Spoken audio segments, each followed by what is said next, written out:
4 દિવસમાં 4 છોકરાનો જીવ ગુમાયો છે ત્યારે દુઃખ થાય છે। આજે બી એક સમાચાર મળે મારા વિસ્તારમાં 2 કોલેજના છોકરાઓ દારૂની ખેપમાં એક ગાડી ટક્કર મારીને ગઈ એટલે મારા વિસ્તારમાં 2 છોકરાઓ શાંત થઈ ગયા। આ શું છે? આપણે બધાએ રેડ પાડવી પડશે।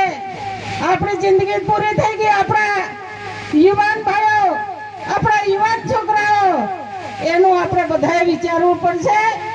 એટલે આ ભાજપની સરકારને આપણે કાઢવી છે કે નથી ભાઈઓ? દાળમાં કાળું છે, કાઢવાની નથી લાગે છે।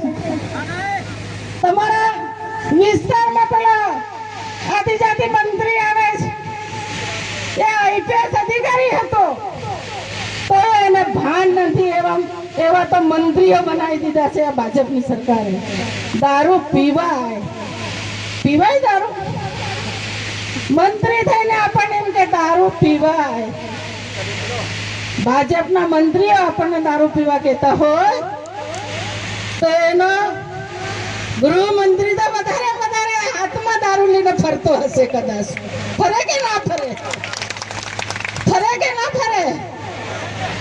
તમે જોયા છે? મેં તો ઘણા બધા ફોટા જોયા છે એના। એટલા માટે કહું છું, આપણા આદિવાસી વિસ્તાર, આપણે આદિવાસીના દારૂની, ડ્રગ્સની એ બધી વ્યસન આપણે આપણા જિલ્લામાંથી કાઢવાનું છે। ત્યારે આપણે બધા થઈને આ વ્યસન દૂર કરવાનું છે અને આવતી આ તાલુકા જિલ્લાની ચૂંટણીમાં આપણે બધાએ ખભે મિલાવીને, એકબીજાના પગ ખેંચ્યા વગર હાથમાં હાથ મિલાવીને આપણી 2025ની એટલે 26નું જે તાલુકા જિલ્લા છે એ આપણે ફરી આપણા જિલ્લામાં આપણો પ્રમુખ બેસે એ માટે આપણે કામ કરવાનું છે। અને આમ આદમીને બી આપણે શીખવાડવાનું છે।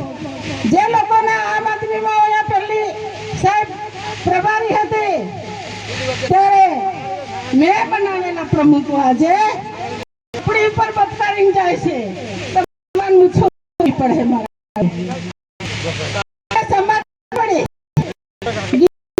મારી પ્રમુખ બનાવી હતી, કશું જ નતું આવડતું તું, મેં જ શીખવાડેલી હતી રાધિકા રાઠવા। ત્યારે આપણી સામે